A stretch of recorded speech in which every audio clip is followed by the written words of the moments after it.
नमस्ते दोस्तों। श्री कृष्ण हिस्ट्री थे या मिथ, महाभारत हिस्ट्री थी या मिथ, श्री कृष्ण की द्वारिका नगरी थी या नहीं, ये आपको इस वीडियो में आज पता चल जाएगा। लेकिन श्री कृष्ण द्वारिका पहुंचे कैसे और कब और क्यों? श्री कृष्ण द्वारिका नगरी में ही रहते थे और उन्होंने अपने देह का भी त्याग द्वारिका नगरी में ही किया था। श्री कृष्ण ने अपने 11 साल गोकुल में बिताए और 11 साल 6 महीने की उम्र में अपने मामा कंस को मारकर उन्हें उनके पापों से मुक्त कर दिया और 13 साल मथुरा में बिताए। लेकिन उन्होंने मथुरा क्यों छोड़ा, चलिए जानते हैं। कंस को मारने के बाद श्री कृष्ण मथुरा पर शासन कर रहे थे और जरासंध जो कंस का ससुर था और मगध का राजा था, वह मथुरा पर 17 बार हमला करता है, जिसमें वो 17 बार हार जाता है। पर मथुरा के लोगों को इन लड़ाइयों में बहुत नुकसान होता है, तो कृष्ण फैसला लेते हैं कि वो मथुरा के लोगों को लेकर कहीं और चले जाएंगे जहां उन्हें ये सब परेशानियों का सामना नहीं करना पड़ेगा। तब श्री कृष्ण मथुरा के लोगों को लेकर भारत के पश्चिमी छोर चले गए, जहां उन्होंने भगवान विश्वकर्मा की मदद से और समुद्र देव की सहमति से द्वारिका नगरी बनाई, जो बहुत ही ज्यादा सुंदर थी। महाभारत काल में भी श्री कृष्ण द्वारिका में ही रहते थे और जब महाभारत खत्म हुई तो गांधारी ने श्री कृष्ण को श्राप दिया कि उनका भी पूरा वंश बर्बाद हो जाएगा। और श्री कृष्ण के बेटे शाम को उनकी हरकतों के वजह से ऋषि मुनियों ने श्राप दिया था कि एक मूसल तुम्हारे वंश और द्वारिका के पतन का कारण बनेगा। उसके बाद से द्वारिका में कुछ भी अच्छा नहीं चल रहा था। द्वारिका के लोग शराब और बहुत सी गलत आदतों में पड़ गए और जब श्री कृष्ण को ये बात पता चली तो उन्होंने शराब और सारी गलत चीजों पर द्वारिका में रोक लगा दी, जिसके कारण यदुवंशी 2 टुकड़ों में बट गए। एक जो श्री कृष्ण के साथ थे और दूसरे जो गलत आदतों के साथ थे, जिसमें श्री कृष्ण का बेटा शाम भी था। फिर दोनों पक्षों में घमासान लड़ाई हुई और यह लड़ाई एक मूसल के साथ हुई और यदुवंश का नाश हो गया और सिर्फ श्री कृष्ण और बलराम बचे। और इस युद्ध के बाद बलराम ने अपना मानव शरीर त्याग कर वैकुंठ प्रस्थान किया। उसके बाद श्री कृष्ण ने द्वारिका के लोगों को कुछ दिन के लिए कहीं दूर घूमने जाने को कहा और उन्हें द्वारिका से बाहर ले जाने की जिम्मेदारी अर्जुन को दी और उसके बाद जाकर एक पेड़ के नीचे लेट गए, जहां उन्हें जरा नाम के एक शिकारी का तीर उनके पैर के अंगूठे में लगा, जिसके कारण उन्होंने अपनी प्राण त्यागी। और श्री कृष्ण के मरने के बाद गांधारी और ऋषि मुनियों का श्राप सच हो गया और द्वारिका समुद्र में डूब गया। अब चलिए जानते हैं श्री कृष्ण की द्वारिका नगरी थी या नहीं।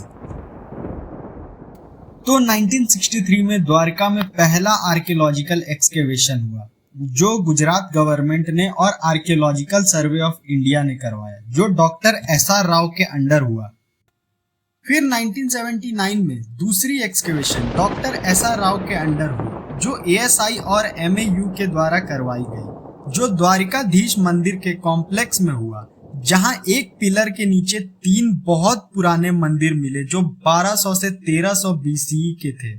और 1979 में एक्सकेवेशन पे जो रिजल्ट मिले, उनके बेसिस पे द्वारिका के खोज में अरेबियन सी के अंदर एक्सकेवेशन चालू हो गई और साइंटिस्ट और आर्कियोलॉजिस्ट ने कंटिन्यूअसली 20 साल काम किया। 1984 में प्राइम मिनिस्टर के द्वारा the project of under water exploration को डायरेक्टली सैंक्शन किया गया और यह एक्सकेवेशन 2001 तक चला। और इस एक्सकेवेशन के दौरान डॉक्टर SR राव को बहुत से प्रूफ्स मिले, जैसे इंसानों द्वारा बनाई गई एक दीवार जो 550 मीटर लंबी थी, बहुत सारे त्रिकोण पत्थर जिसमें 3 छेद थे, बोल्डर बिल्डिंग ब्लॉक्स जो आज के इंजीनियर यूज करते हैं, seals, inscriptions, stone sculptures, metals, bronze, copper और आयरन ऑब्जेक्ट्स, जिनका कार्बन डेटिंग किया गया तो ये पता चला कि ये 1300 BCE और कुछ तो उससे भी पुराने हैं। और वहाँ पोर्ट्स भी मिले जिनके थ्रू दूसरे कंट्रीज में ट्रेडिंग होती थी। डॉक्टर SR राव ने कहा कि ये सबूत शो करते हैं कि जो जमीन अरेबियन सी के अंदर पाई गई है वो श्री कृष्ण की द्वारिका ही है।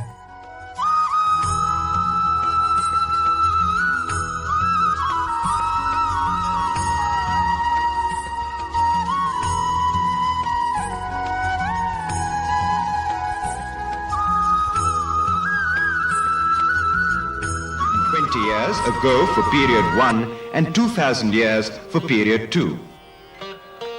Marine archaeology is a journey in time through the innocent-looking waters of the sea.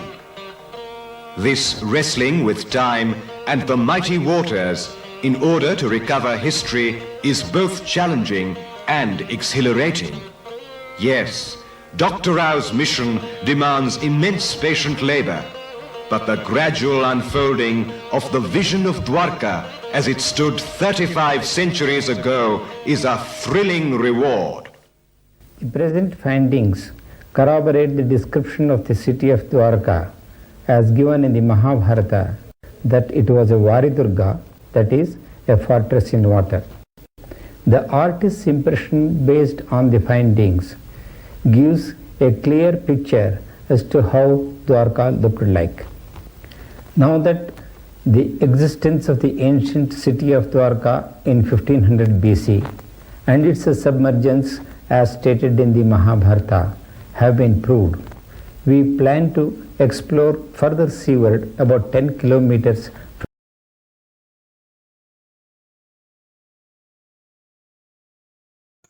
Doctor SR Rao ने बताया कि 3500 बीसीई के समय से ही सी लेवल 60 मीटर्स बढ़ गई थी, जिसके कारण सिर्फ द्वारिका ही नहीं दूसरे कंट्रीज के भी बहुत सारे शहर पानी के अंदर डूब गए थे।